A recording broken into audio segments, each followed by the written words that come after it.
graduate school is led by the Graduate School Marshal, Dr. Robert DeLudy, Associate Dean of the Graduate School, and Mr. Robert Holder, who is receiving his PhD in computer science today. He is carrying the Graduate School banner.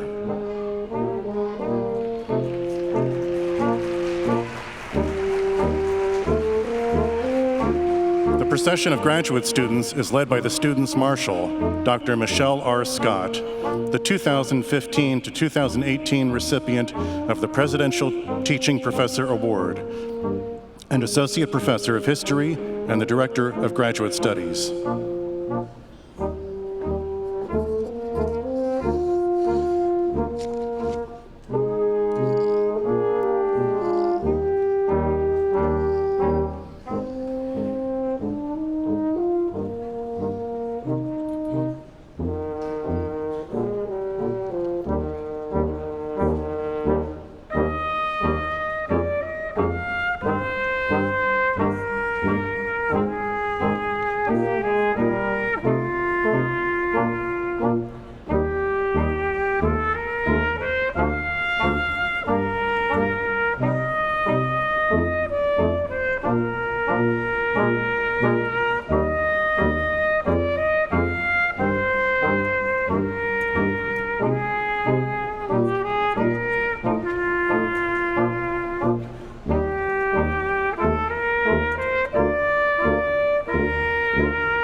The faculty and staff procession is led by the Faculty Marshal, Dr. Konstantin Vaporis, the 2013 Presidential Research Professor and Professor of History and Director of Asian Studies. He is joined by Staff Marshal Dr. Susan Martin, the 2015 recipient of the Presidential Distinguished Staff Award for Professional Staff and Associate Director of the Center for Women in Technology. The faculty, staff, and students marshals are carrying batons that the UMBC Alumni Association gave to the university in honor of our 40th anniversary in 2006.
The platform party is led by the Grand Marshal, Dr. Sarah Shin, President of the Faculty Senate and Professor of Education.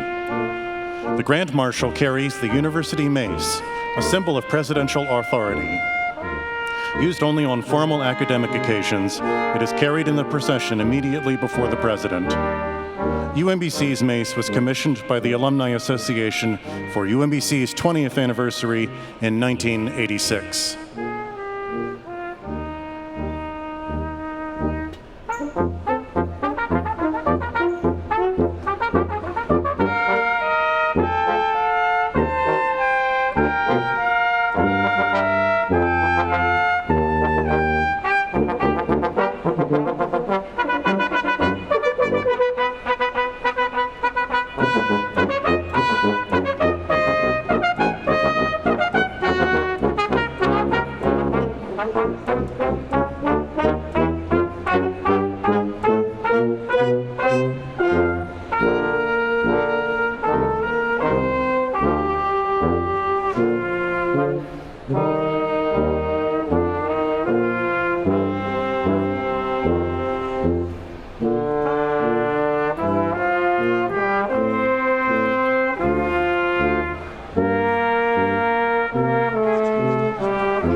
morning. The 66th commencement exercises of the University of Maryland, Baltimore County Graduate School will now be in order. Ladies and gentlemen, please rise for our national anthem, sung by John Fritz, Assistant Vice President in the Division of Information Technology here at UMBC, and who has been a part of the UMBC community for over 20 years. Today, he receives his PhD in Language Literacy and Culture.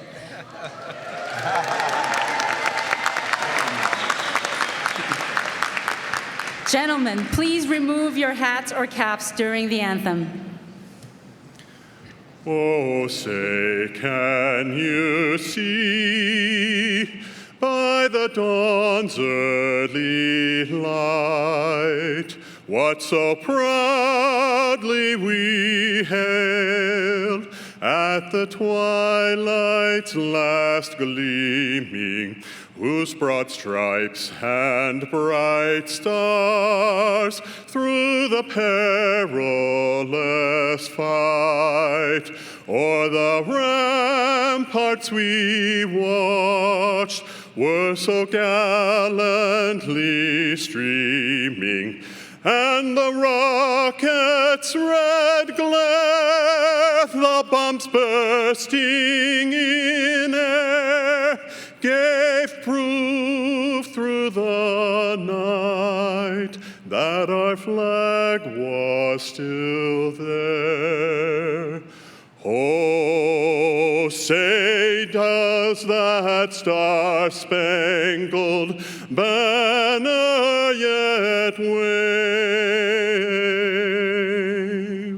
o'er the land of the free and the home of the brave?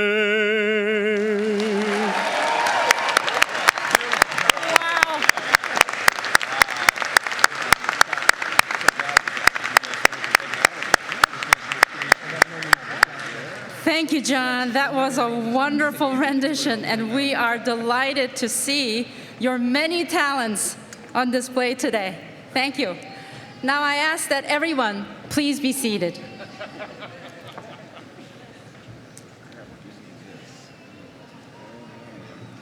Ladies and gentlemen, it is my pleasure to introduce the Vice Provost and Dean of the Graduate School, Dr. Janet Rutledge.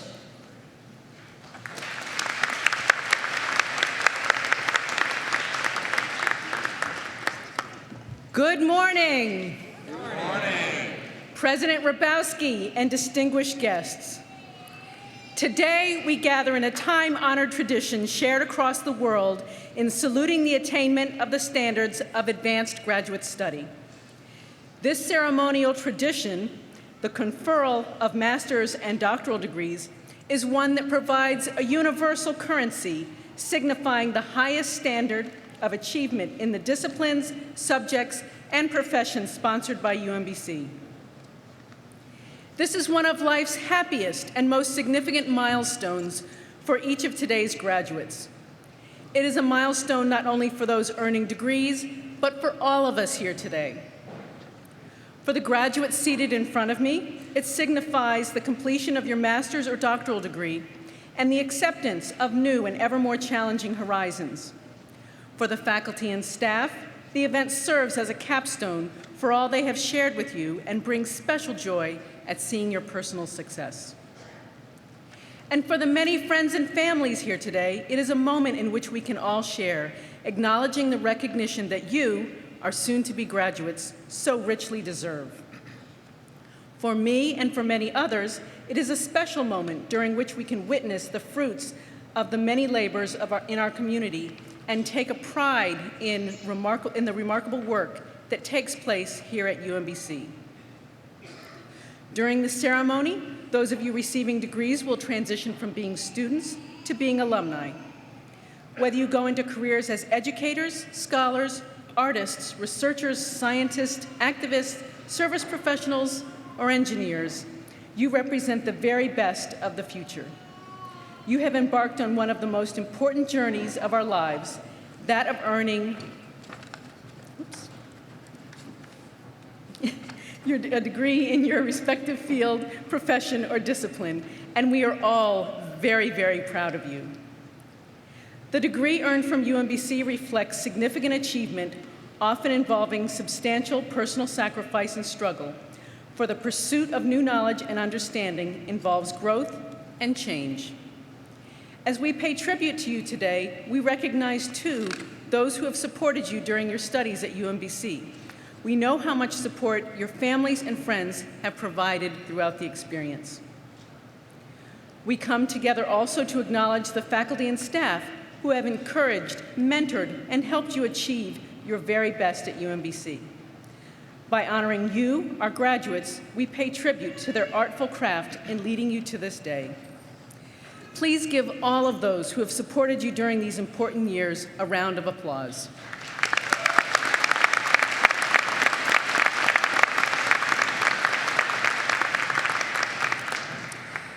Sarah Lewis, in her TED Talk called Embrace the Near Win, that, by the way, has been viewed more than 2 million times, said, "We thrive not when we've done it all, but when we have more to achieve." She went on to say, "Completion is always the goal, but we hope it is never the end." That nicely summarizes why we are here today. We salute your achievement and completion, but more importantly, we celebrate the commencement of all you have yet to achieve. Congratulations from all of us. Before we move into the program for today, let me first briefly acknowledge some of the people on the platform. Joining us are the deans of our colleges and schools, members of the President's Council, presidents of the campus senates, and presidential award recipients. It is now my pleasure to introduce Regent James Brady, a member of the University System of Maryland Board of Regents.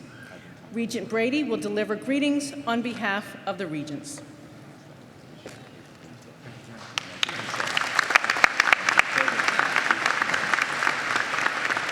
Good morning. Good morning. Needless to say, I am delighted to join you and extend best wishes from the University System of Maryland and its Board of Regents on this tremendous day.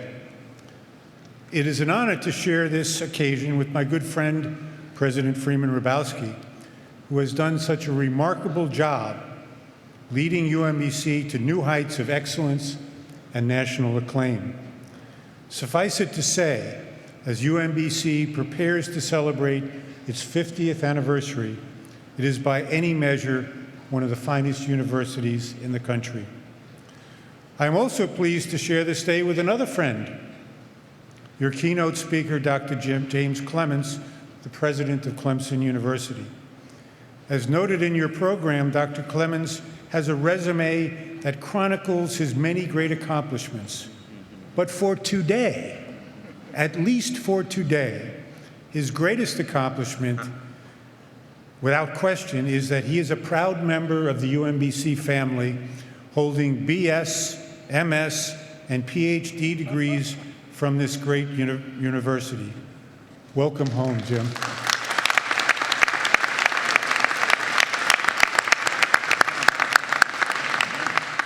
My most important honor today, however, is to be able to congratulate you, the graduate degree candidates, whom this commencement recognizes and celebrates today. What you have accomplished has taken hard work, persistence, and dedication on your part, as well as steadfast support from your families who have shared in your sacrifice and certainly should share in your success today. Congratulations to each and every one of you. That being said, permit me to leave you with this final thought. Today you graduate from an institution widely recognized for academic excellence. Tomorrow, you must assume the responsibility of building on your UMBC experience by becoming effective leaders in your communities, your workplaces, and your professions. There has never been a time when the need for principled leadership was greater. You have been blessed with outstanding tools. Now is the time for you to put them to work. and I am supremely confident that you will do that in a very big-time way. Once again, congratulations to each of you, and thank you for allowing me to share this tremendous occasion with you. Have a wonderful day, and have a lot of fun today as well. Take care. Thank you, Jim.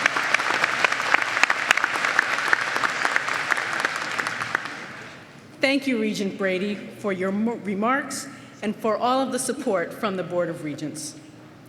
Now, I have the honor to introduce Chancellor Robert Corrett. Dr. Corrett joined the University System of Maryland as Chancellor in 2015. He is very familiar with the university system and higher education in Maryland, having served as the president of Towson University from 2003 to 2011. Dr. Corrett.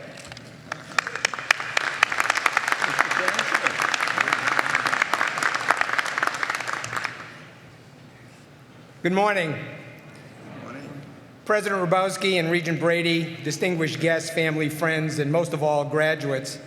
I'm pleased to be here today to offer congratulations as Chancellor of the University System of Maryland, a system of 12 individual, unique campuses.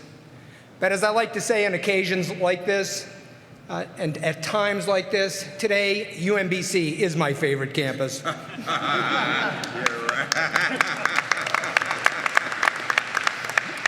Often when I say that, the press forgets to put the today in there, and then I get into real trouble with the other 11 presidents. But Freeman, I echo the words of Regent Brady, and thank you for the tremendous leadership you continue to provide to this institution and to the state. Freeman and I go back to the early 80s and late 70s when we were deans together. Thanks to your vision, insight, and boundless energy, the enthusiasm you put into the work, and the hard work of all the faculty and staff that have worked with you, UMBC continues to reach new heights in excellence and national acclaim. Having taught here in the late 70s, I have seen and experienced this change personally, and it's an amazing evolution of a campus. UMBC, the University System of Maryland, and the state of Maryland are truly fortunate to be able to call you one of our own. I'm also very pleased to recognize and thank our commencement speaker and my good friend, Dr. Jim Clements, as you heard, UMBC classes of 85, 91, and 93. He's one of those students that just didn't want to leave. Jim is a personal friend and a colleague. Almost 30 years ago, I had the insight to hire Jim as a faculty member at Towson University. That paid off a few years later. About 10 years later, Jim was chairing the search committee that brought me back from California to be president at Towson University. He also served as my provost and vice president for academic affairs before going on to become the president of West Virginia University, and then from there to Clemson University. A remarkable journey. Jim, both UMBC and TU are very, very proud of all that you've accomplished. And as a colleague and friend, I share in that pride, and I'm pleased that I could be here today to be with you. Of course, as you've also heard today, the primary reason we are here is for all of you, the graduates, the class of 2016. This is a great day for you. But it's also a great day for your families and friends and significant others that have helped you get here today, and I congratulate them for their efforts and how it has paid off for all of you. It's a great day for them also. Whether you are entering the workforce, continuing your education, entering public service, or maybe even going into politics, your life is about to change in so many different ways. The excellent education you've received here at UMBC will be invaluable as you traverse your personal path to your personal future. I want to paraphrase a quote from Pat Conroy, one of my favorite authors who I had the pleasure of meeting a couple of times, from his book, My Losing Season. And I'll just paraphrase it. Time is a finger snap and an eye blink. Do not waste a moment of its swift, breakneck circuit. Live every day to the fullest. Take control of your own destiny. Remember, life is an adventure. Enjoy your personal adventure. Congratulations.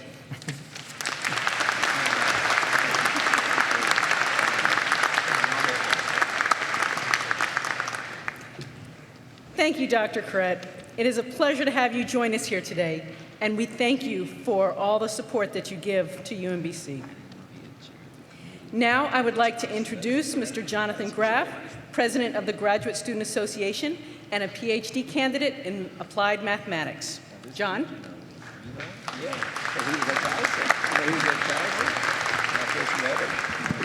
Thank you, Dean Rutledge, and I guess I would be remiss also to mention that in my role, I get the pleasure of working with all these wonderful leaders of our campus, Dr. Browski and Provost Rouse. I've also had the pleasure of working with Dr. Corrett and Dr. Clemens when I was at Towson for my undergraduate degree, and can also attest to how wonderful and impressive they are in their ability to lead and provide direction to great places. So let's thank them one more time. Why not?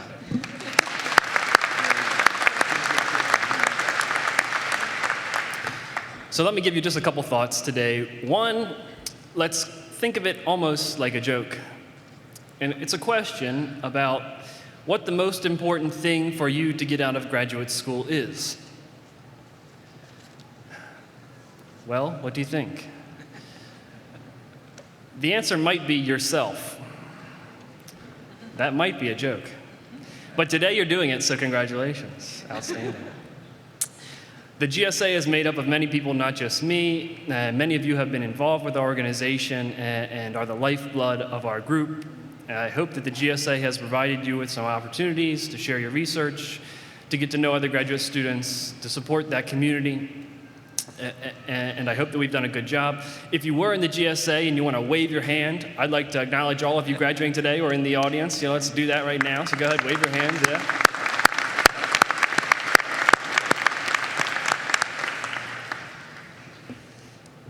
So I guess I should also ask, does anybody here watch Game of Thrones? It's a TV show, right? On HBO, in case you didn't know. I thought that might be a good thing that people are aware of, and I promise I won't give any spoilers in case you haven't quite watched the most recent episode where, just kidding. So in Game of Thrones, there are many characters, there are many storylines, and many interesting things happening.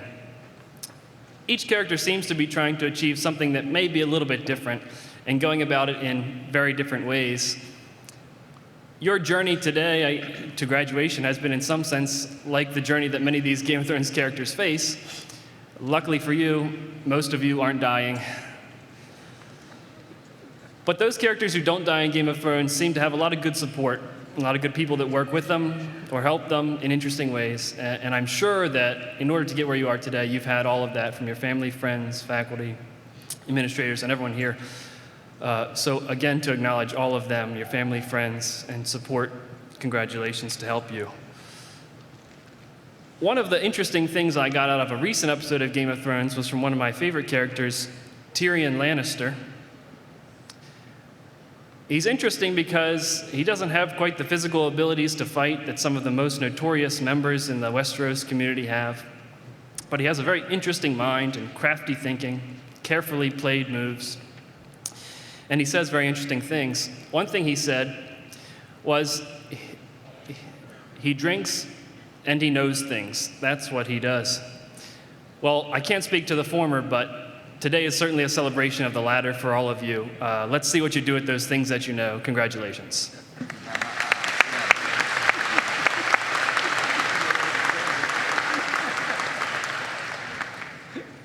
Thank you, John. Those were very inspiring words, and I think now I'm going to have to do some binge watching. We also thank the whole Graduate Student Association for the collaborative support that you give to the whole graduate community. Will the GSA Executive Board members who are here today please stand so that we can recognize all that you do?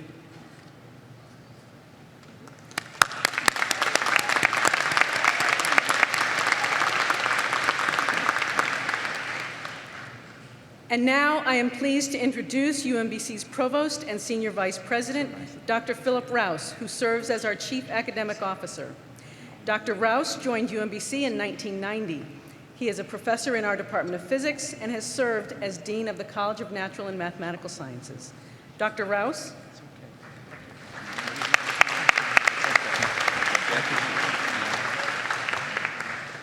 Good morning, everybody.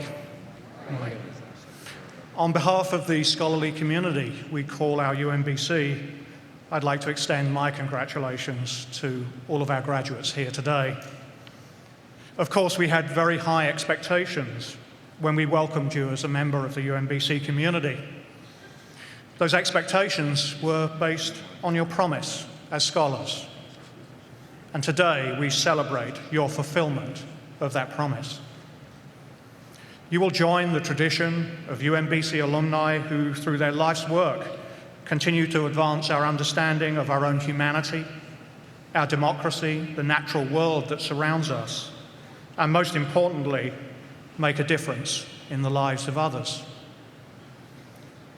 Your diploma represents not just your academic achievement, but the friendships you formed, the faculty who nurtured you, and the family and friends that supported you and helped you arrive here today.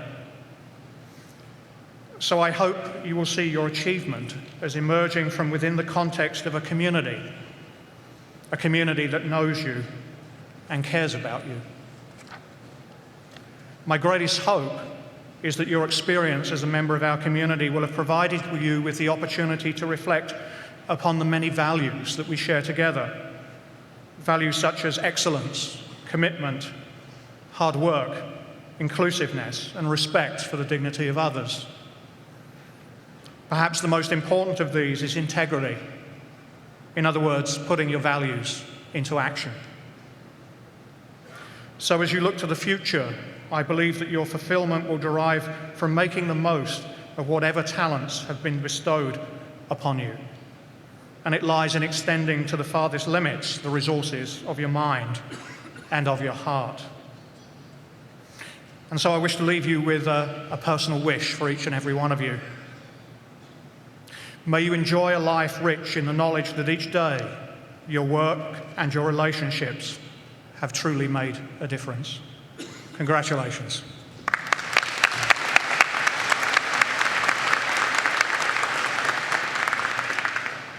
Thank you, Philip. It is with great pleasure that I introduce Dr. Freeman Hrabowski, President of UMBC. Serving for over 20 years as president, Dr. Hrabowski has brought tremendous energy, vision, and leadership to this institution. He has helped connect the university with individuals, companies, foundations, and agencies that have brought new resources to build and sustain distinctive programs in undergraduate education and graduate education and research. Dr. Hrabowski. Thank you, Dean, very much. Good morning. Good morning again. It is a great day, and I am delighted to see all of the family members and friends who've come to celebrate this day with our students. This is your day. Also, we know how much your support has meant to our graduates. The older I get, the more I realize that there's nothing in our lives more important than our family and our friends. And so, graduates, I want you to appreciate this. I want all of the family members of the graduates to stand. And graduates, give them a round of applause. All of the family members of the graduates.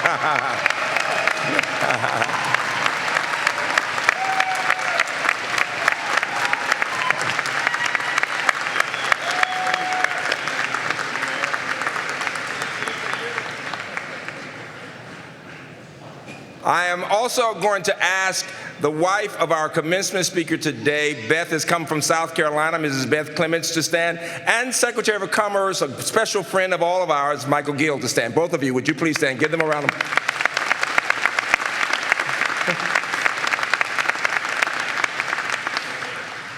Students, our graduates, this is your day, and I know you appreciate the significance of saying thank you to people. I would like for the faculty members and staff members of UMBC to stand, and graduates, give them a round of applause for what they've done to be supportive of you, please.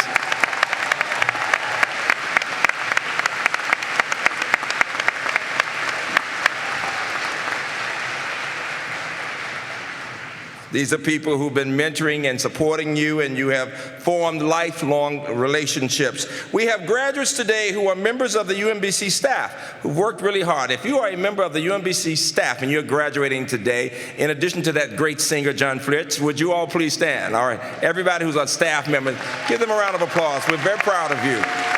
Very proud of you. It's wonderful, John. Very nice. And if there are members of the military or veterans who are graduates today and in the audience, please stand. veterans and members of the military. Very proud of you, very proud.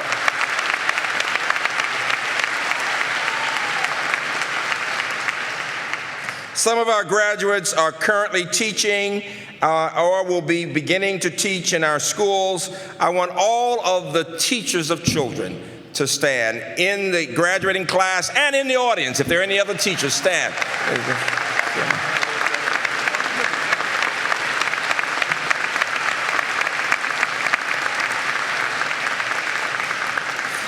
As you can tell, we place certain values on certain professions and on all professions, but we're giving particular attention to the teachers, because teachers make such a difference, whether they are professors or the teachers of children. Graduates, you are in a position different from the undergrads, from many of the undergraduates, and many of you have already been working and doing things for some time. And we recognize you're leaders already, and you're taking things to the next level. This is a day that some of you expected to come, others may have been wondering when would it ever come, and yet it is here. And when I walked in, graduates, I said to some of you, today really is a dream. You are a freshman, you're gonna wake up in a minute, and you're just beginning higher education. Why would I say that? Because to many people, even to your parents and to family members, when you've seen people working so hard to get to a goal, when you reach the goal, it doesn't even seem like it's there. It's almost like a dream. And yet the fact is, this is reality. You have reached this goal. Today is a time for you to savor this moment. And we are so delighted that you're here. We're confident that you will take things to the next level, and I will talk about that a bit later. But we thank you. Audience, give the graduates a round of applause for all they've done, would you?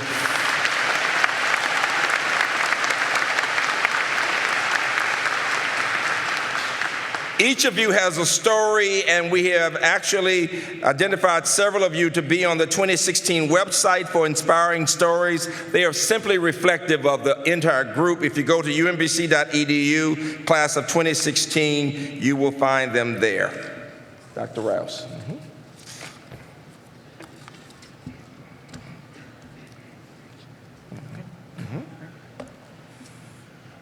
Now we will confer our honorary degree.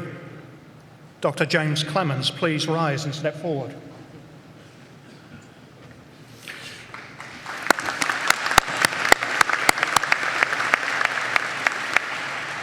Today marks an important milestone for UMBC.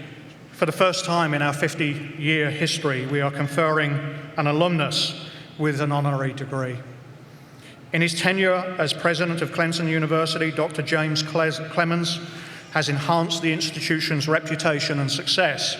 Under his leadership, the university has reached several milestones, including implementation of the largest campus development initiative in the university's history, a record number of student applications with the strongest academic profile ever, and a record-breaking year in private fundraising. Dr. Clemens is a nationally recognized leader in higher education. He serves on the board of several influential national higher education associations, including the American Council on Education and the Association of Public and Land-Grant Universities. He also serves on the executive committee of the Business Higher Education Forum and the Council on Competitiveness. As a professor, his work has been published in the fields of computer science, higher education, and information technology.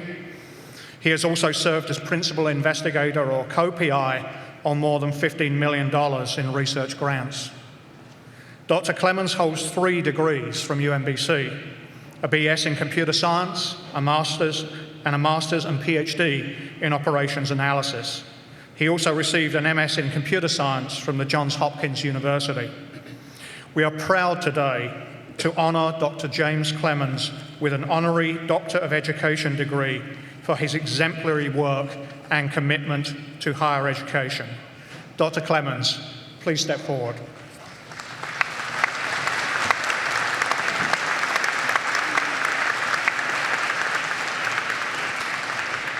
Now, therefore, by virtue of the authority vested in me by the state of Maryland and given to me by the Chancellor of the University System of Maryland, and upon the unanimous vote of the Board of Regents, I confer upon you the degree of Doctor of Education, honoris causa, together with all the rights and privileges thereunto pertaining. Congratulations. Please.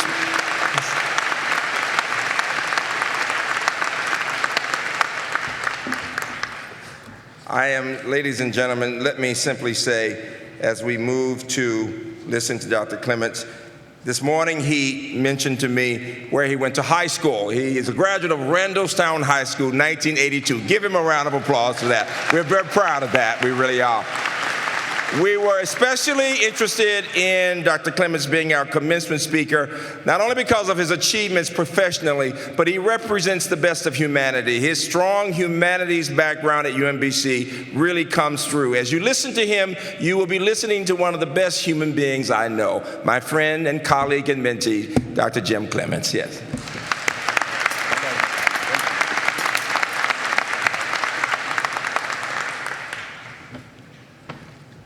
Thank you, Mr. President, Chancellor Corrett, Regent Brady, and Freeman, thank you for those very kind and incredible words. It's such an honor for me to be with you today. Good morning to all of you here, and to those who are graduating, congratulations on this major lifetime achievement.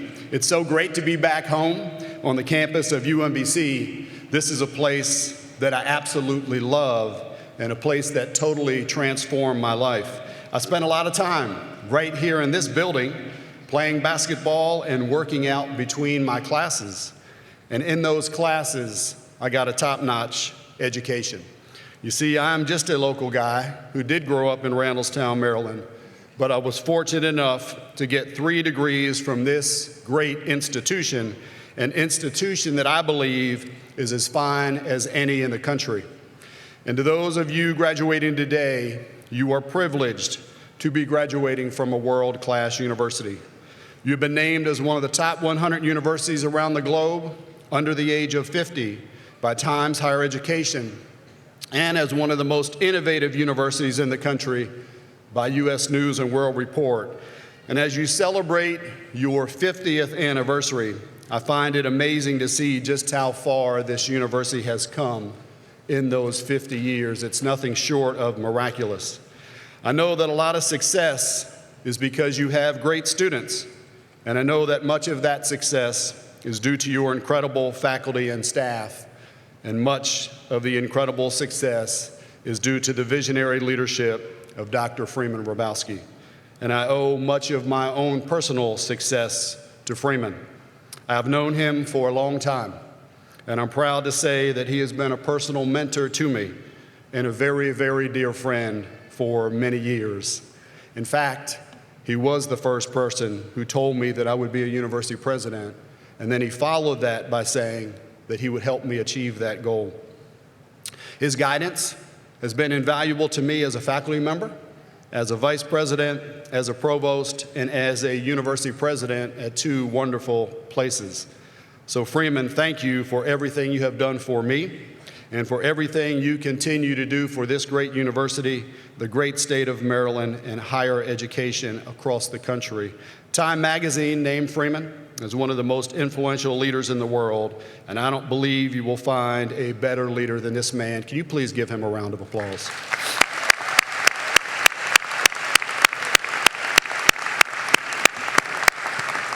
See, in my life, I've been blessed to have a lot of good people who have helped me. I want to give a shout out to a few of those. I do want to thank Dr. Britt Kerwin, the former Chancellor of the University System of Maryland, for his outstanding leadership and vision. He has also been a great mentor to me, and he left some very big shoes to fill when he retired. However, I know that my dear friend, Chancellor Bob Corrett, is already doing a great job in that role. As Bob mentioned, I had the pleasure of serving as his vice president and provost, and I learned so much from him during those years. So thank you, Chancellor, for your friendship and your incredible leadership over the University System of Maryland. Would you please help me thank Dr. Corrett?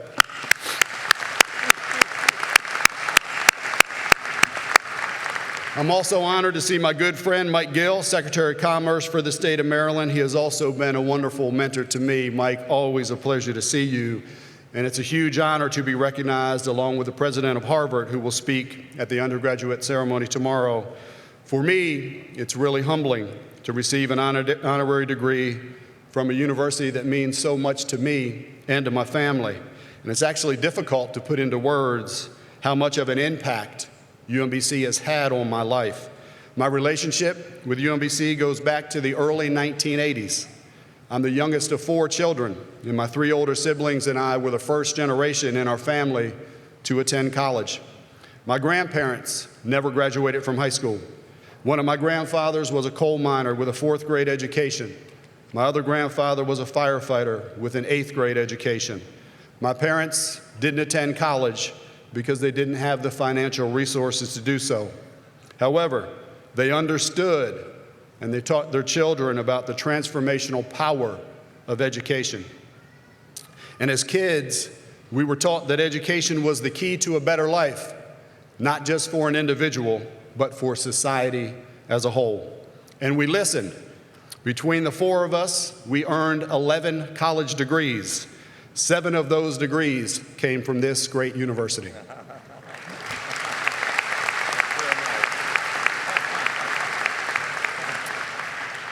And one of the happiest days in the lives of my parents was when my older brother and I graduated side by side with our PhDs from UMBC back in 1993. In fact, I'll take that clap. There was a clap. I'll take it. In fact, in 1993, Freeman was just completing his first year as president, and I recall that he delivered some very motivational and inspirational remarks at my graduation ceremony, and I saw the value of my 3 degrees from UMBC climb higher and higher ever since he became president. So this place not only gave my family a chance to receive a top-notch education, it literally transformed my entire family and gave us a path to a better life. And being a first-generation college student wasn't easy. I couldn't afford to live on campus, so I had to commute to school, and I worked 25 to 30 hours a week to help pay my way while I was going to school full-time. But it was worth every minute of it, and I know that I wouldn't be where I am today without my education from UMBC. The reason why I got into higher education was to give others the same opportunity that I had been given by getting a formal education. And in my life, I've been blessed with a lot of outstanding teachers and mentors, including my dear father, who is now 81 years old. Still lives in Randallstown, by the way. When I take stock of the values that shape my life, however, and how I live my life, I realize that many of them are based on the lessons taught by my mother, who passed away 5 years ago. My mother was one of the greatest ladies I ever knew, and she never had an unkind word to say about anyone, ever. Today, as I stand in the presence of our graduates and so many supportive faculty and staff members and family members, I'm reminded of those valuable life lessons. Many of these will sound very simple and familiar to you, but I believe they have great worth. And I hope that you find my mother's advice as meaningful as I have over the years. First, my mother always told me to be a good person. And Freeman, I appreciate that you referenced that. I know my mother would be pleased. And she would look me in the eyes and she would say, "You know what I mean. You know what I mean." She didn't say be right all the time. Good people make mistakes and good people fail. However, good people strive to do the right thing the first time and every time. And also realize that she was teaching me the value of hard work, honesty, commitment, and to value others, to appreciate our differences, and to always work together as a team to accomplish a common goal. And if you think about it, the most important advances in society have come from a team of people working together to accomplish a common goal. Second, she taught me to do what you say you're going to do. Keep your word. If you make a promise to someone, then honor and keep that promise. One of the greatest gifts that someone can give you is their trust, but it can be easily lost and very difficult to replace. Third, she taught me to listen. When I was a kid, my mother would say to me, "Jim, God gave you 2 ears and only 1 mouth for a reason. Use them in that proportion." And as I look around this room, I'm pretty sure I'm not the smartest person in the room. We have a lot of brilliant people here today. The point is that every person has been given great talents, and every person can provide great ideas. Every person can make a contribution if they are given a chance to do so. So treat everyone as if they have great value and listen when others speak. Fourth, she urged me and my 3 older siblings to be passionate about education. My mother would be saddened today to hear that many people question the value of a college education. Be passionate about education and be thankful for the opportunity that you have been given, and never stop learning. President Hrabowski and I are members of the Phi Kappa Phi Honor Society. Their motto is, "Let the love of learning rule humanity." And I think that's a wonderful motto to live by, because by learning and applying what we learned, we can make the world a better place. Thomas Edison made 1,000 attempts at inventing the light bulb. When a reporter asked him, how did it feel to fail 1,000 times, Edison said that the light bulb was an invention with 1,000 steps. Each step led to better understanding. And the point is, he never stopped learning, even when it appeared as if he had failed. And finally, my mother told me to make a difference. She didn't say, try to make a difference. She said, make a difference. And I learned that little distinction later on in life, and it instilled in me a sense of urgency. We must act with courage and conviction if we are going to make a difference. But making a difference requires action. Albert Einstein once said that we should strive not to be a success, but rather to be of value. You can be wealthy, famous, and successful and still not make a difference. Those of you who are graduating today, you received an excellent, outstanding, incredible academic reputation at one of the finest universities in the country. With a degree from UMBC, you can achieve anything you set your mind to. You can even become the president of one of the top public universities in the country if you want to. But most importantly, use your degree and the knowledge that you have acquired to have a positive impact on something that is important to you. I challenge you to make sure that your life matters, and I ask that you please use the incredible knowledge that you have gained and the research that you have performed to tackle some of the most significant challenges facing society today. I know that you can and will make a difference, and I know that you will make the world a better place. We are counting on you to help shape the future. Thank you again for bestowing upon me the Honorary Doctorate of Education. I'm truly grateful and truly humbled. Congratulations to all of you, and go Retrievers.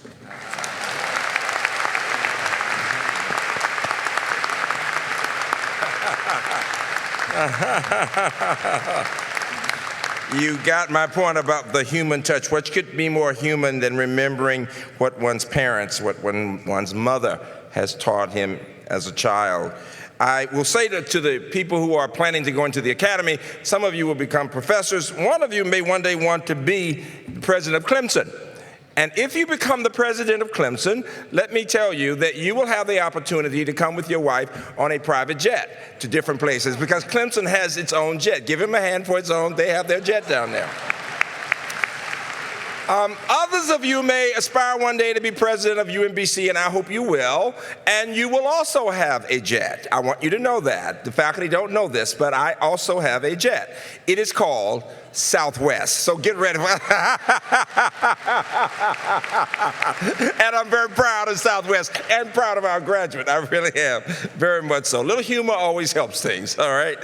Now it is my delight to move us to the part of the program when we confer the PhD degrees and the master's degrees. Will the candidates of Doctor of Philosophy please rise?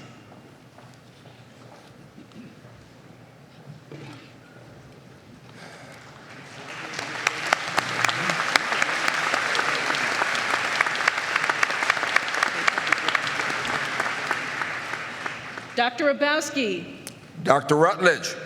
Dr. Abowski, I have the honor of presenting the candidates recommended by the faculty of the University of Maryland Graduate School, Baltimore, for the degree of Doctor of Philosophy, the highest earned degree in which any university has the power to confer. Upon the recommendation of the faculty and by the authority of the state of Maryland, given to the Board of Regents and the Chancellor of the University System of Maryland, and by them entrusted to me, I hereby admit you to the degree of Doctor of Philosophy, which you have earned during the course of your studies at the University of Maryland Graduate School, Baltimore. In token whereof, you shall be given a diploma with all of the honors, privileges, and responsibilities thereunto pertaining. Thank you. Please be seated. Today, all of our graduates will receive a special congratulatory memento from the UMBC Alumni Association. Mr. Kenneth Pittman, a member of the Alumni Association Board, will greet you and present this to you as you return to your seats. Now, will the candidates for the degree of Doctor of Philosophy please proceed with their mentors to the platform to receive their diplomas. Please remain seated until your row has been escorted to the stage.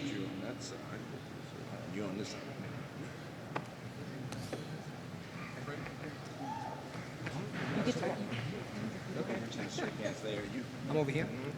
Jim, come on.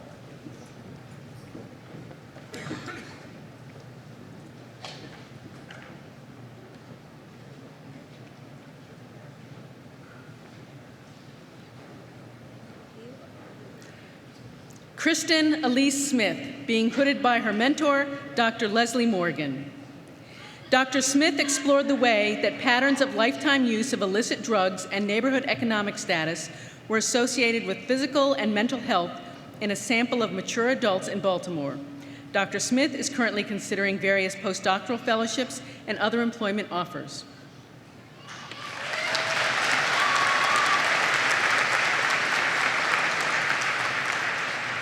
Lori Margaret Edmonds, being hooded by her co-mentors, Dr. Joanne Crandall and Dr. Nancy Ranke Shelton. Dr. Edmonds' research determined that high school chemistry students were better engaged by incorporating students' out-of-school lives and diverse interests into the class. In July, Dr. Edmonds will begin a clinical assistant professor position in the School of Education at the University of North Carolina, Chapel Hill.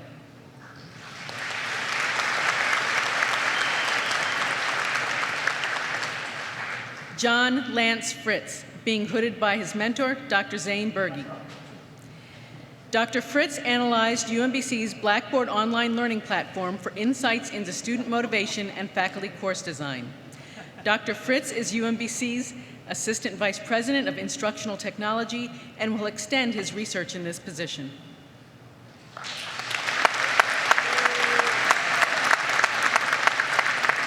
Anissa Jane Sorokin, whose co-mentors are Dr. Christine Mallinson and Dr. Lucille McCarthy, being hooded by Dr. Mallinson.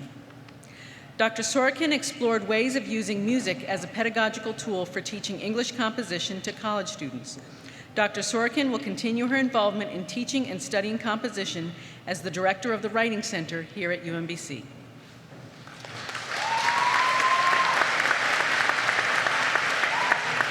Molly Van Apeldoorn, being hooded by her mentor, Dr. Matthew Baker. Dr. Van Apeldoorn investigated how bottomland forests are shaped by flooding by combining hydrodynamic modeling, geospatial analytics, and ecological field methods. Dr. Apeldoorn is currently extending her work as a postdoctoral fellow at the U.S. Geological Survey's Upper Midwest Environmental Sciences Center.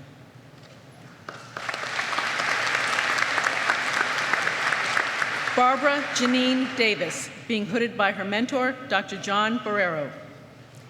Dr. Davis designed a procedure to determine whether children and adults exhibit a decision-making bias known as loss aversion, and then evaluated the extent to which loss aversion influenced a reward-based motivational system for child learners. Dr. Davis is currently a senior clinical coordinator with Little Leaves Behavioral Services.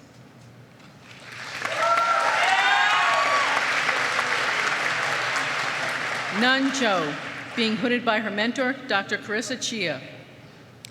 Dr. Zhou examined predictors of young Chinese children's risk for obesity in the US and China through exploring parent-child food-related interactions and mechanisms, child characteristics, and the unique sociocultural context of immigration. Dr. Zhou is currently an assistant professor of early childhood education at Capital Normal University in Beijing, China.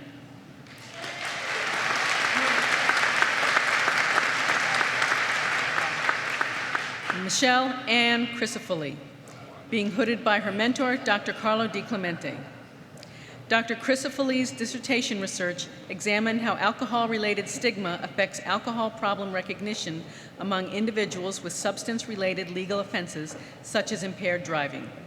Dr. Crisafulli will be a postdoctoral fellow in primary care mental health integration at the Baltimore VA Medical Center.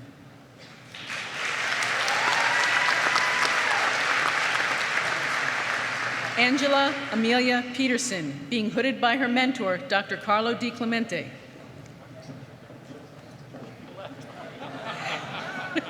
Dr. Peterson examined the effects of a brief motivational interviewing session on enhancing smokers' motivation to quit smoking and interest in using smoking cessation resources during the residential substance abuse treatment.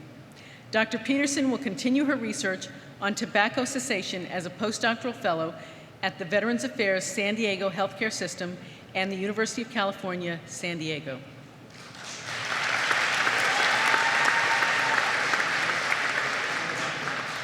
Emily Claire Foxencraft, being hooded by her mentor, Dr. Linda Dahlquist. Dr. Foxencraft demonstrated how brief submaximal isomeric exercise can improve young adults' pain tolerance and identified possible psychological factors that mediate this process. Dr. Foxencraft will extend these studies and clinical applications as a postdoctoral fellow in pediatric pain psychology at the University of Michigan C.S. Mott's Children's Hospital.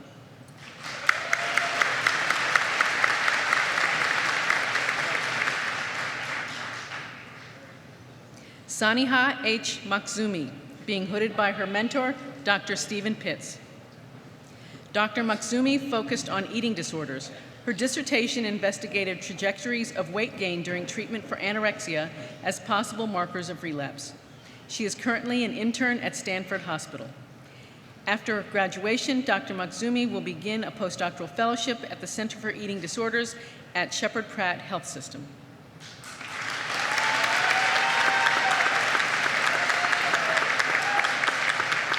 Letitia Elizabeth Travellini, being hooded by her mentor, Dr. Stephen Pitts. Dr. Travellini examined the effectiveness of public service announcements on reducing stigma toward people living with HIV/AIDS. Upon graduation, Dr. Travellini will begin a postdoctoral research fellowship through the Baltimore VA's Mental Illness Research Education and Clinical Center.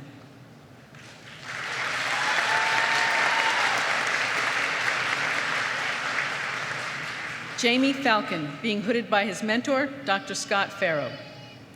Dr. Falcon analyzed data on suspected nearshore spinal injuries and the coastal environment for the effects of beach replenishment, education, and underwater obstructions.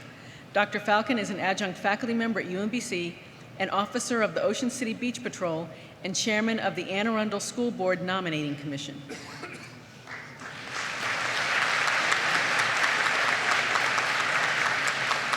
Evan Lewis Perlman, being hooded by his mentor, Dr. Robert Carpenter.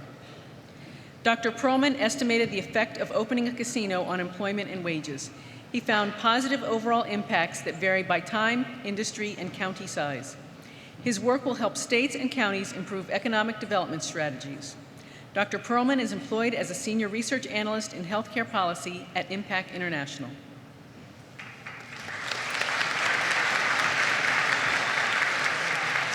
Nicole M. Stewart, being hooded by her mentor, Dr. Dennis Coates. Dr. Stewart evaluated the impact of tax increment financing on local employment and private investment in Baltimore City. Dr. Stewart will continue as a data management and visualization consultant in the areas of workforce and community development.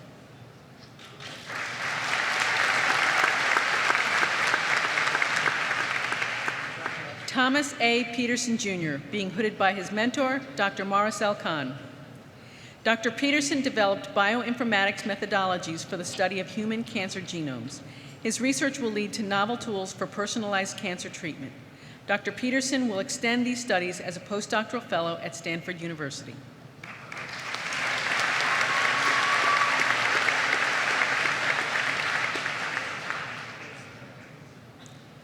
Jodi Ann Allison Brown, being hooded by her mentor, Dr. Ian Thorpe. Dr. Brown used molecular simulations to understand how multiple inhibitors cooperate to reduce activity of the polymerase from hepatitis C virus. Her studies may help identify new treatments for viral infections. Dr. Brown will expand her expertise in molecular modeling as a postdoctoral fellow at the National Institutes of Health.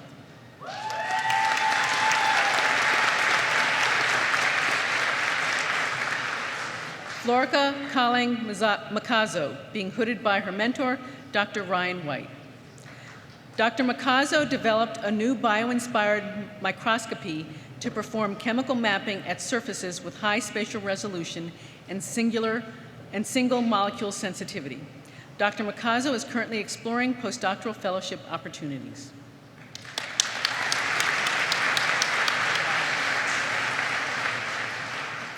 Lauren R. Shakroon Barnes, being hooded by her mentor, Dr. Ryan White. Dr. Shakroon Barnes developed a quantitative framework for the design of electrochemical sensors to develop tools for real-time therapeutic drug monitoring. Dr. Shakroon Barnes is an analytical chemist at Pharmaceuticals International, Inc.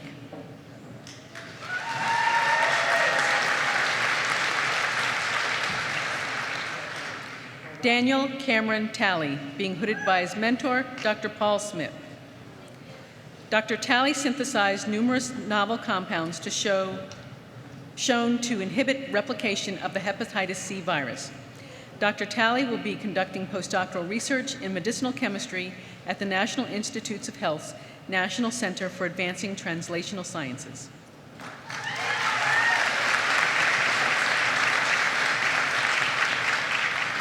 Gregory Winter, being hooded by his mentor, Dr. William LaCourse.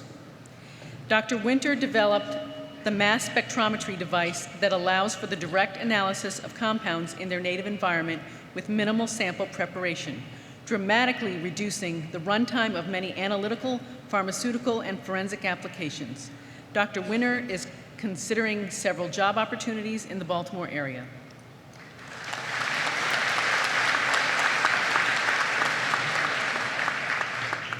Zana Coulibaly, being hooded by his mentor, Dr. Bradford Piercy. Dr. Coulibaly used various mathematical, analytical, and computational tools to study the mechanisms involved in regulating calcium dynamics in cardiac cells relative to experimentally observed behaviors. Dr. Coulibaly is currently developing mathematical models related to cardiac self-regulation as a postdoctoral fellow at the University of California, Davis.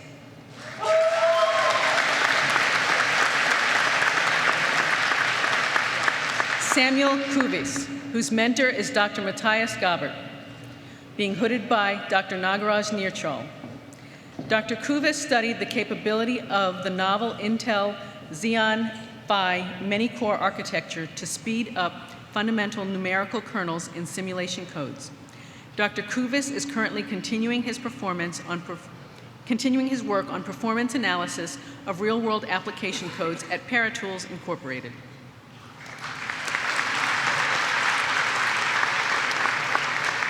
Aland Barrow, whose co-mentors are Dr. Yi Wang and Dr. Anindya Roy, being hooded by Dr. Wang. Dr. Barrow developed a Bayesian average causal effects estimation methodology under finite mixture modeling framework and extended the standard propensity score-based causal framework to allow for the covariates to have measurement error. Dr. Barrow is currently a mathematical statistician at the Center for Drug Evaluation and Research at the FDA.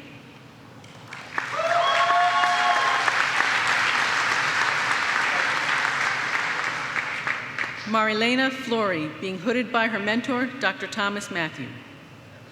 Dr. Fleury has developed statistical tolerance limits and confidence limits to address the question of whether a new treatment or healthcare intervention offers good value for the money. Dr. Fleury will join the US FDA as a mathematical statistician.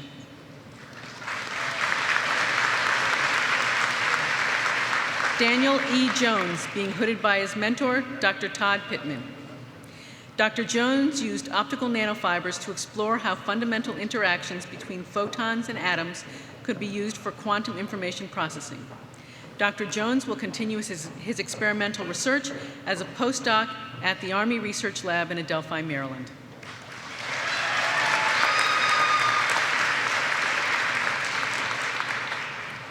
Nitika Sharma, being hooded by her mentor, Dr. T.J. Turner. Dr. Sharma used X-ray satellite data to map and characterize the gas around the nuclear black hole in the galaxy NGC 1068. This work helped us understand the mass flow to and from the black hole. Dr. Sharma is currently working as a research assistant at the NASA Goddard Space Flight Center.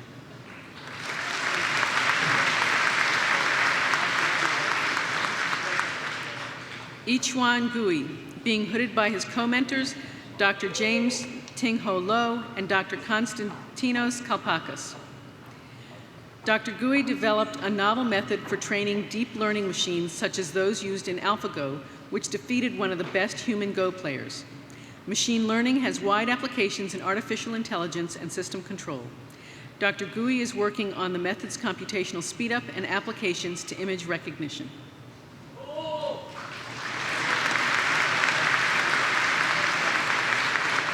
Robert H. Holder III, being hooded by his co-mentors, Dr. Marie Desjardins and Dr. Timothy Finan. Dr. Holder developed automated planning algorithms that can react quickly to dynamically varying environments by anticipating possible changes before they occur. His work has many applications, including efficient vehicle routing and electrical power grid management. Dr. Holder is a senior software engineer at ClearEdge IT Solutions, focusing on extracting information from massive data sets.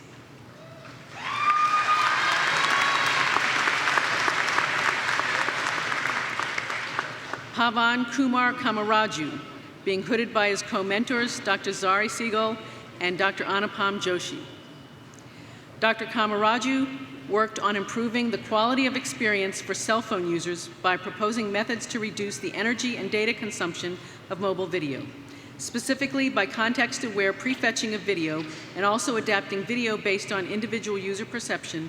The overall video traffic and energy consumption could be significantly reduced. Dr. Kamaraju is currently working at a startup in Stockholm, Sweden, to create next-generation connected retail experiences.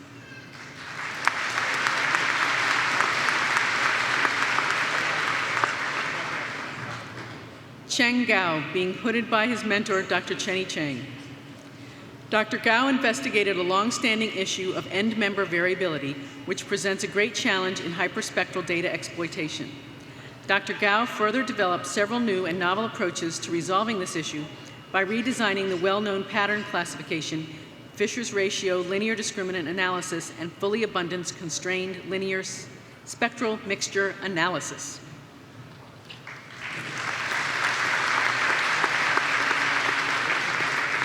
Xiaoqi Li, being hooded by her mentor, Dr. Chenny Cheng.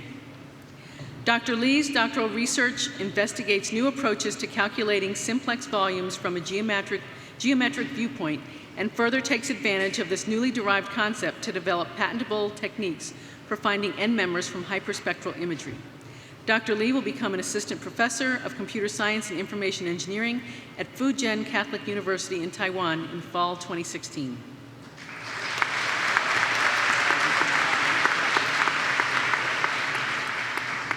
To Anveer Mahmood, being hooded by his mentor, Dr. Gary Carter. Dr. Mahmood developed a novel nonlinear optical technique in photonic crystal fiber to convert on-off modulated data into quadrature phase shifted data and demonstrated effective transmission of the converted data over 1,600 kilometers in a fiber optic system. Dr. Mahmood is currently Senior Engineer Optical Systems at Clarify in California.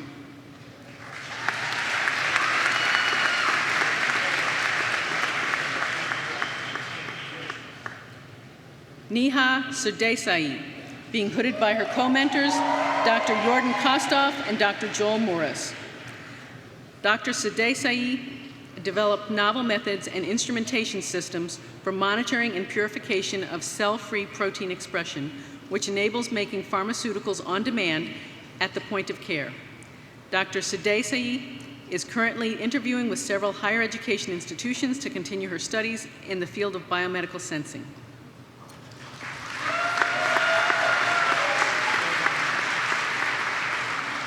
Kelly Ann Gurley, being hooded by her mentor, Dr. Anthony Norcio. Dr. Gurley used telehealth device to determine the accuracy of self-reported data of the older population based on their age, gender, employment status, and computer experience. Dr. Gurley has begun discussions to extend her research through collaboration with other telehealth device manufacturing companies and other senior care facilities.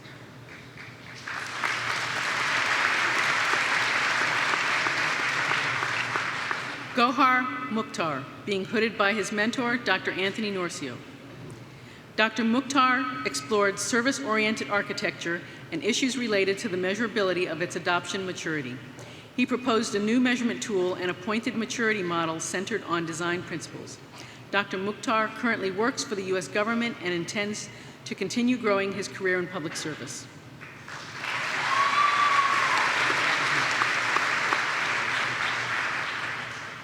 Dari Al-Huwail, being hooded by his mentor, Dr. Koru. Dr. Al-Huwail determined how information technology can be used to better serve the vulnerable and elderly patients while they receive health care in their own home settings. Dr. Al-Huwail will start his new journey as an assistant professor at Kuwait University in fall 2016.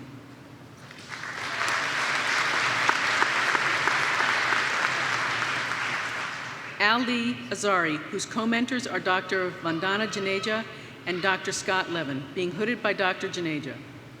Dr. Azari has created novel machine learning techniques to effectively predict rare outcomes. His methods determined how scarce healthcare resources may be managed to best care for patient populations at the Johns Hopkins University. Dr. Azari is a predictive modeling expert at Health Integrity, LLC, working with computerized management system.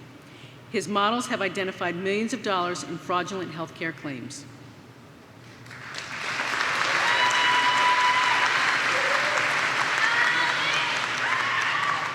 Brant Benedict Braunschweig, being hooded by his mentor, Dr. Carolyn Seaman. Dr. Braunschweig investigated team problem solving in software design by creating a technique to measure shared understanding and assessing the application of this technique to improve the software design process. Dr. Braunschweig intends to apply his research when he returns to industry.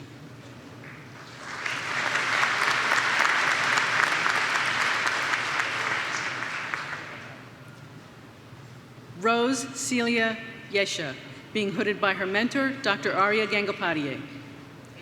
Dr. Yesha's research focuses on developing an automated method for analyzing unstructured health data. This research was extended to social media, electronic medical records, and medical case reports. Dr. Yesha is currently considering postdoctoral offers and other positions within industry. Dr. Yesha is the daughter of CSEE professors Dr. Yakov and Yelena Yesha.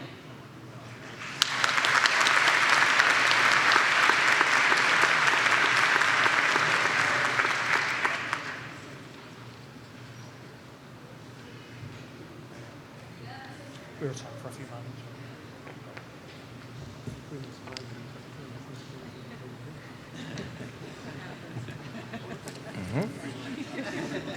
Will the candidates for the degree of Master of Fine Arts please rise? The MFA is the terminal degree in this field. Dr. Rabowski? Dr. Rutledge. Dr. Rabowski, I have the honor of presenting the candidates recommended by the faculty of the University of Maryland Graduate School, Baltimore, for the degree of Master of Fine Arts. Upon the recommendation of the faculty and by the authority of the state of Maryland, given to the Board of Regents and the Chancellor of the University System of Maryland, and by them entrusted to me, I hereby admit you to the degree of Master of Fine Arts, which you've earned during the course of your studies at the University of Maryland Graduate School, Baltimore. In token whereof, you shall be given a diploma with all of the honors, privileges, and responsibilities thereunto pertaining. Will the candidates for the degree of Master of Fine Arts now please proceed with their mentors to the platform to receive your diplomas?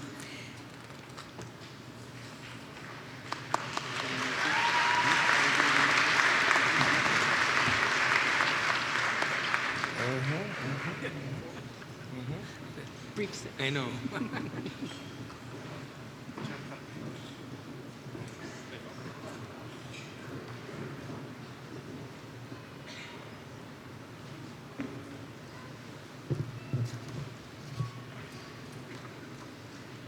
Thomas A. Borum III, being hooded by his mentor, Professor Steve Bradley.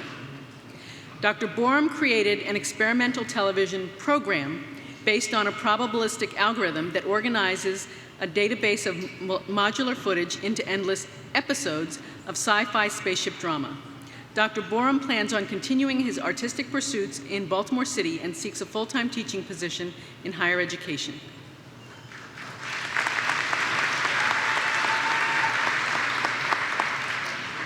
Alana Catherine Stack DeBold, being hooded by her mentor, Dr. Kathy Odell. Through a collaboration with a now incarcerated childhood friend and his family, Dr. DeBold explored structural, institutional, and environmental racism within systems of mass incarceration. Her research culminated in a multimedia installation evoking and soliciting empathy, a vital step towards social change. Dr. DeBold will continue as a practicing artist and activist.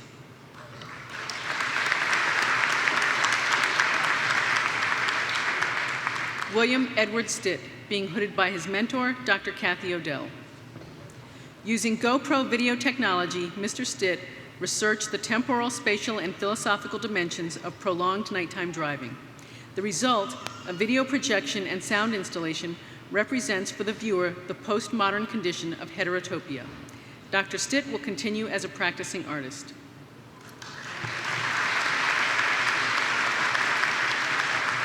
Clifford Amon Evans, being hooded by his mentor, Professor Timothy Noe. Mr. Evans incorporated sculptural forms, animation, and drawing to reflect upon the partial failures and enduring myths of the space age and abstract art in the 20th century. Mr. Evans plans to exhibit his work nationally with a studio practice based in Baltimore.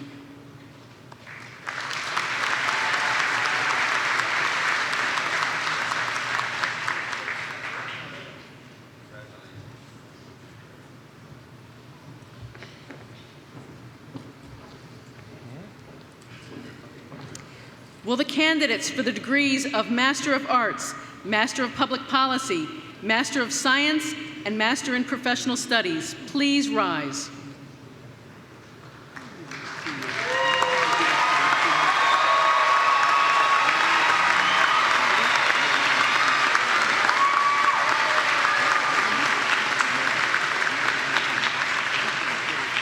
Dr. Rabowski. Dr. Rutledge.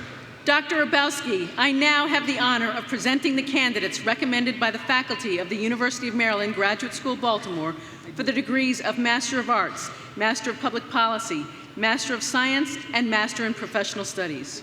Upon the recommendation of the faculty and by the authority of the state of Maryland, given to the Board of Regents and the Chancellor of the University System of Maryland, and by them entrusted to me, I hereby admit you to the degree which you have earned during the course of your studies at the University of Maryland Graduate School, Baltimore. In token whereof, you shall be given a diploma with all of the honors, privileges, and responsibilities thereunto pertaining. Thank you, and please be seated. Will the candidates for master's degrees now proceed to the platform to receive your diplomas? Please remain seated until your row has been escorted to the stage. Dr. Robert DeLuty, Associate Dean of the Graduate School, will read the names of the Master of Arts, Master of Public Policy, Master of Science, and Master in Professional Studies degree candidates.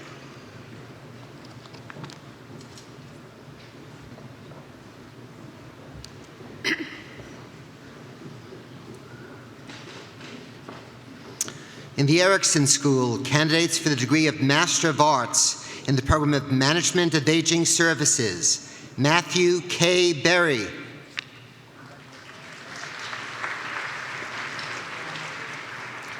Marcus Purcell Hockaday. Ikechukwu Ihinrizu. Jamie C. Jagers. Justin Allen Wolf. Brianna Nicole Moss. Molly LeGrand. Allison Nicole Olmsted. Maria Andrea Ramirez. Augusta Adaobi Osefo. Ashley Alexandra Lace. Simone Omotola Abe. Rita B. Shula. Kevin David Hefner. Aramide Awusika. Hemanot Asfa Yaweker. Kola B. Bakre. In the College of Arts, Humanities, and Social Sciences, candidates for the degree of Master of Arts in the Department of Economics, in the Policy of Economic Policy Analysis, Brian Gale.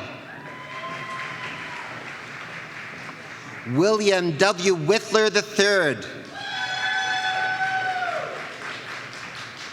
In the Program of Instructional Systems Development, Shelby Lee Bird. Wata Kulabali. Matthew Henry Heller. Stephanie A. Graves. Melissa A. Lopes. Bradell Michael Evans Jr. Erica J. Ellis. Adediwura Adeyinka. Vivian U. Slaughter Mitchell. In the Program of English for Speakers of Other Languages, Christopher Scott McKinnon. Bosun Choi. Carla Danielle Silva Hounshell. William Armstrong. Hillary R. Ranges. In the Program of Teaching, Curtis Anderson. Tiara C. Turner. Fabiola Rodriguez. Kelsey Marie Coyle. Hee Jeong Jun. Sarah Naomi Stevens Spencer. May Syed. Demetria Eloisa Cuellar McAndrew. Melissa Louise Mahoney. Heather M. Brown. Christopher Paul Fiskus. Eric Philip Sirkovich. Laura Catherine Fry. Brendan H. Kennedy. Christopher Mercado. Eric Andrew Eller. In the Department of History, in the Program of Historical Studies, Michael R. Bielfeld. Jacob M. Benson. Connor Donnan. Tyler Peterson. Allison Lauren Sheely. Michael Joseph Stone. Cole Volman.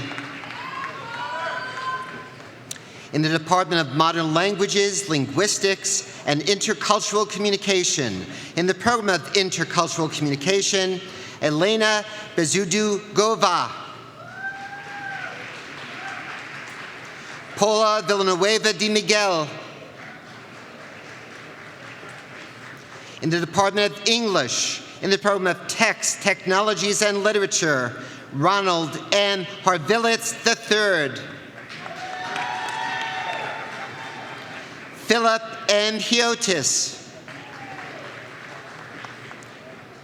Deborah F. Kadiri. Daria Kuznetsova. In the Department of Psychology, in the program of Applied Developmental Psychology, Laura DeWingert. Lisa Marie Shanty. Cassandra L. Simmons. In the program of Human Services Psychology, Wendy M. Pinder. Samantha Pilmira Beer Bentu. Gregory Benjamin Epstein. Lakia S. McGill. Gabriela Alessandra Uyuwa. Joshua M. Firestone. In the Department of Sociology and Anthropology, in the program of Applied Sociology, Timothy Paul Antlitz. Stephen Andres Aquino. Patricia M. Abreu. Catherine Nora Mark. Gabrielle Noel Parson. Victoria Lynn Skinner. Kerry Wills. In the College of Arts, Humanities, and Social Sciences, candidates for the degree of Master of Public Policy in the School of Public Policy, Nirshi Arumugam. Kelsey Hannah Gehring. Michael J. Lesmeyer. Sravanthi Padulaparthi. Christy Marie Villalobos. Candidates for the degree of Master in Professional Studies in the Department of Geography and Environmental Systems, in the Department of Geographic Information Systems, Janine Cody. Ricky Luckford Mwanza. In the Department of Psychology, in the program of Industrial Organizational Psychology, Candice Sharon Brown. Dana Marie Fusco.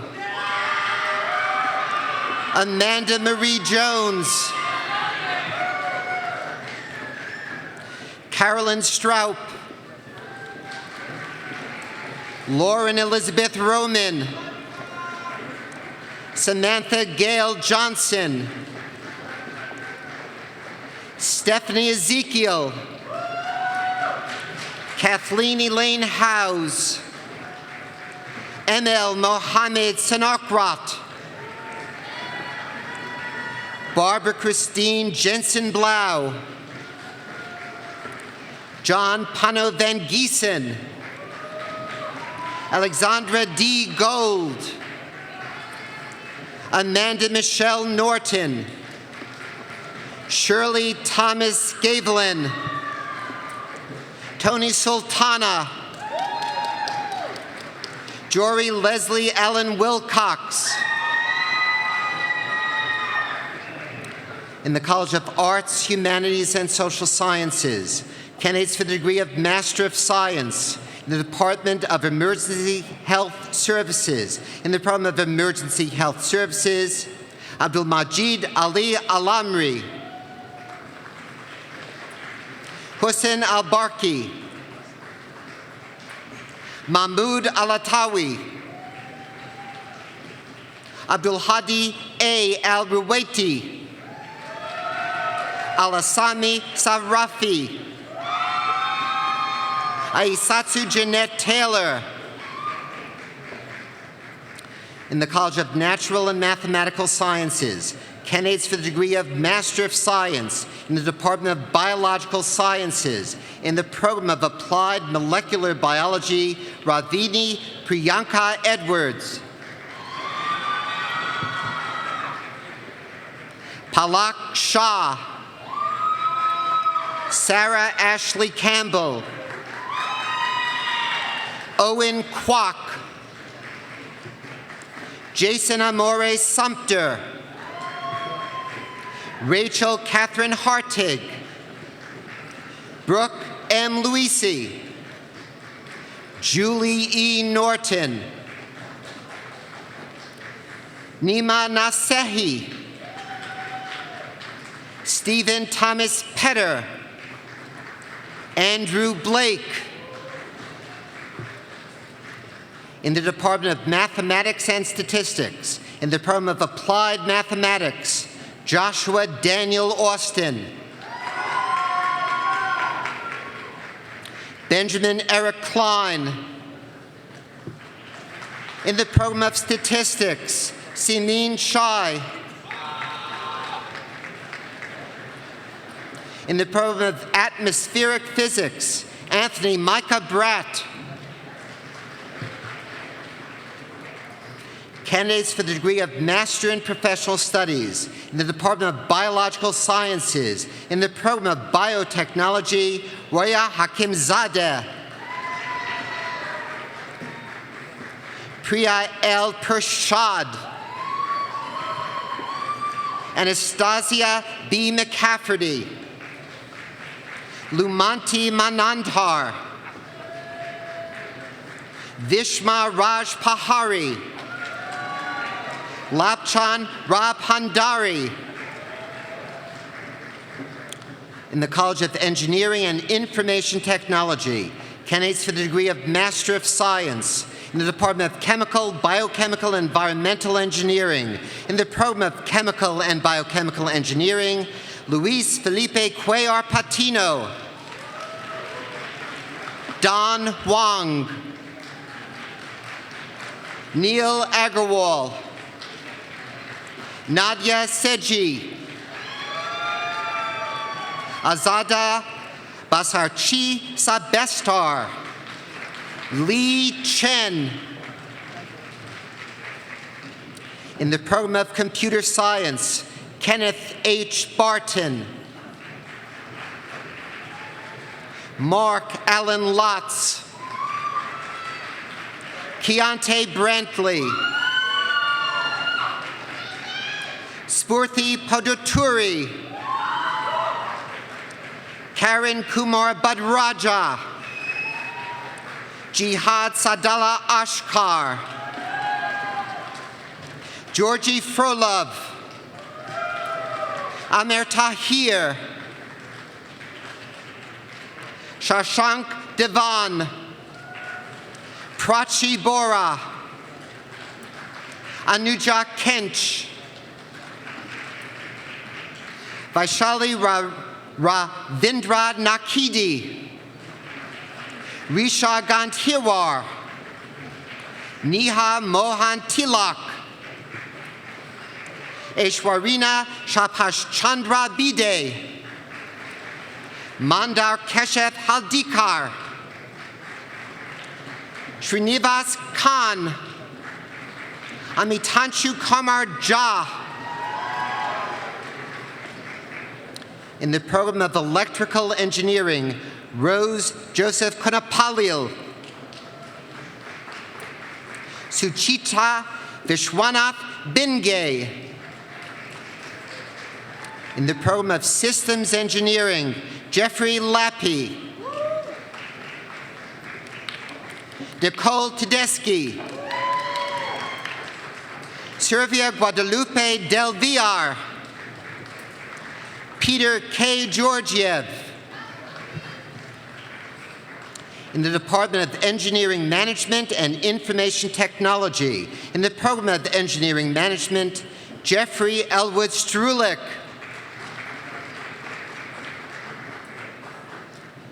Angelica Muniz Mercado. Zane Benjamin Slatcher. John Joseph Panek. Kyle F. Mock. Lindsay Dawn Thomason. Sridevi Mulgund. Sneha Chandrakant Dande. Rahil Gandhi. Manjusha Dekate. Taran Kota. Andy Nwali. Bhushan Kulkarni. Hamad Salik. Nahazri Reddy Tipana. Mandar Gurudas Kenny. Neha Apana. Pooja Venkat Aguru. Kenneth Wayne Baptist. Nihal Nikunj Desai. In the Department of Information Systems, in the Department of Human-Centered Computing, Chrisanne Correa. Chelsea Rose Hunt. Sean M. Siegel. Jasmine N. Childress. Constance Adele King. Carolyn Jaron Stum.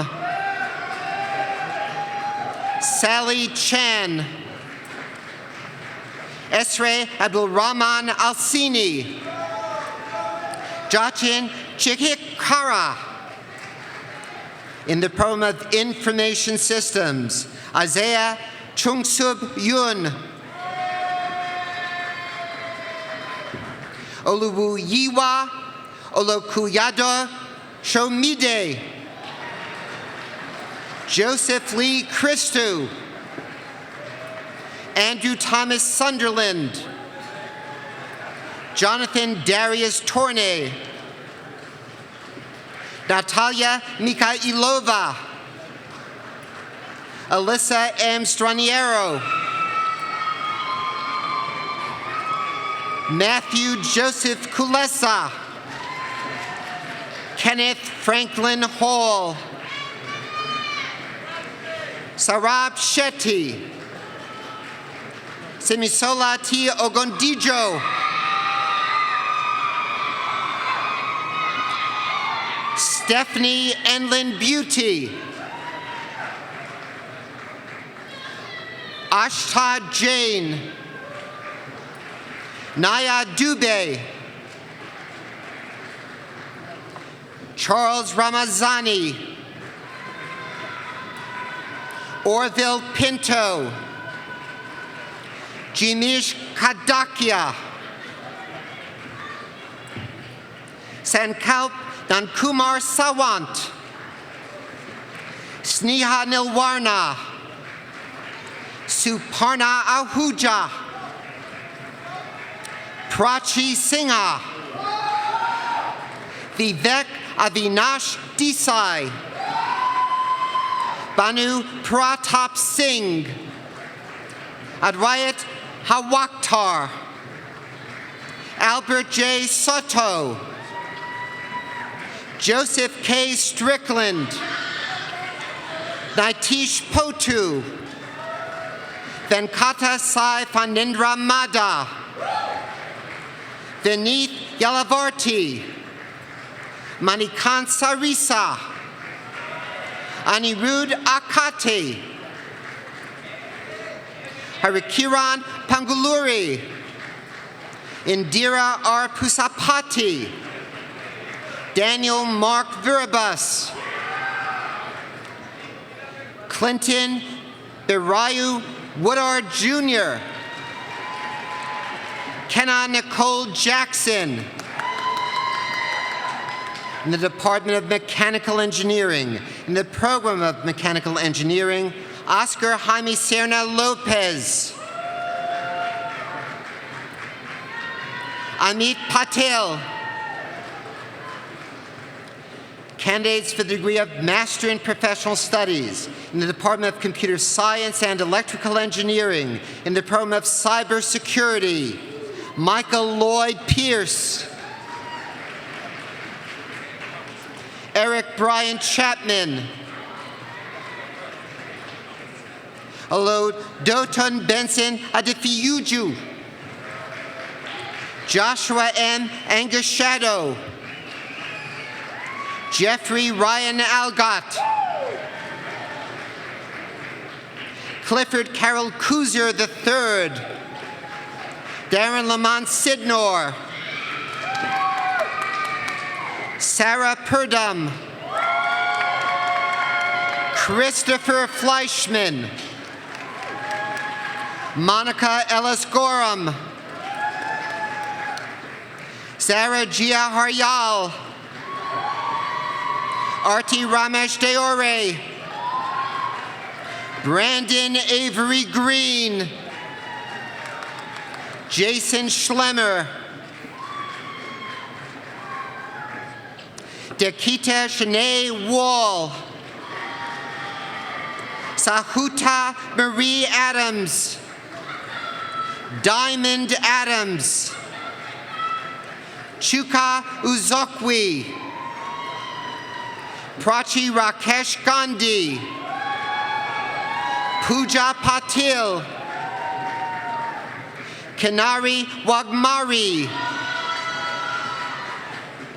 Mansi Uday Desai. Tanvi Shirodkar. Rahul Raj Kole. Apijit Bejul Desai. Amit Jayarama Shetty. Priyanka Shinkar. Surab Arsi.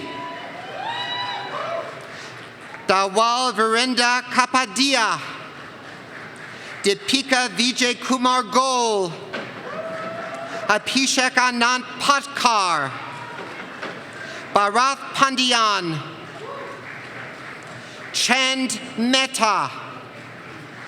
Bipin Prasad Singh. Krishna Patel. Rahul Anhantoju. Kartik Chandrasekharan. Swapnil Sungare. Bafsar Daniket Baskar. Taranjat Singh Ramana.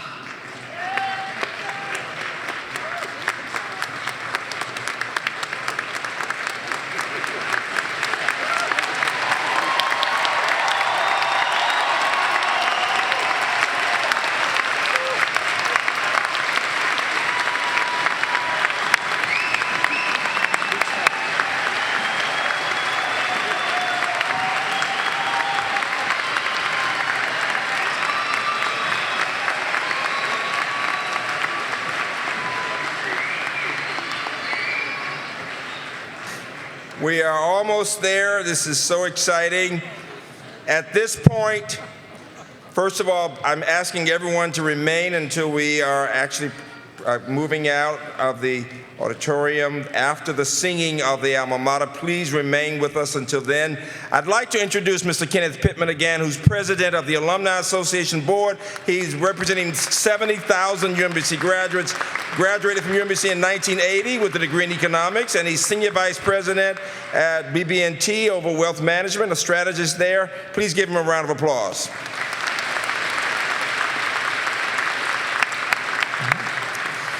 Graduates, take this last moment here to savor your success. You have worked so hard for a long time. It has been my tradition to quote the words of our first UMBC president, the late Dr. Alvin Kuhn, who spoke to the first graduating class in 1970.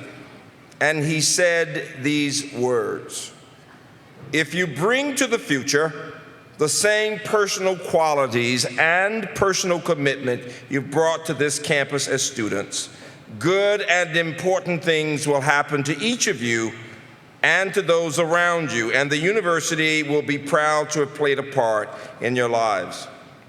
And now, let me leave you with my own thoughts about your future, words that I give each year. Be confident, knowing that the education you have received here gives you that solid foundation for the rest of your lives. Know that if you persevere, and we know you will reach your goals, though you are certain to continue to be challenged and tested along the way. But just remember, your dreams, and most important, your character, will determine who you will become. Your character will be reflected most clearly in the courage you possess and in the compassion you show for others. Be true to yourselves and true in your relationships, always reaching out to inspire and to elevate. Graduates, we are so proud of you. You are now officially alumni of UMBC. You will be connected to us always. Remember, this is your home. Let's give them a standing ovation, please.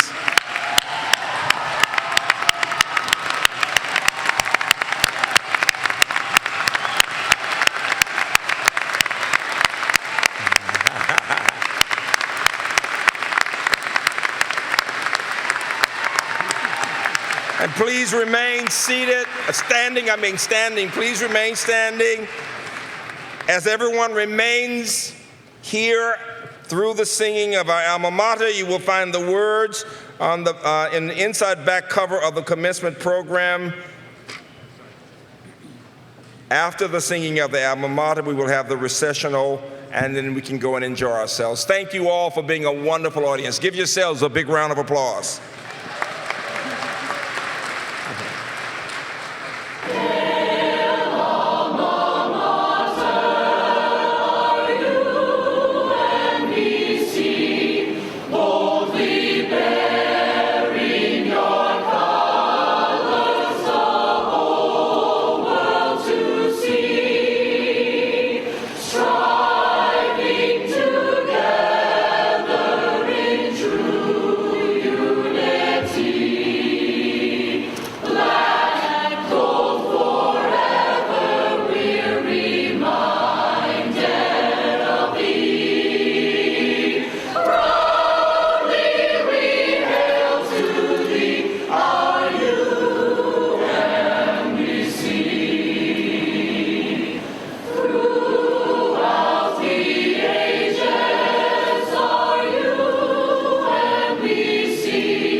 Will everyone please remain standing until the platform party, faculty, staff, and graduates have recessed. Families and friends are asked to meet the graduates outside of the arena. Congratulations to you all.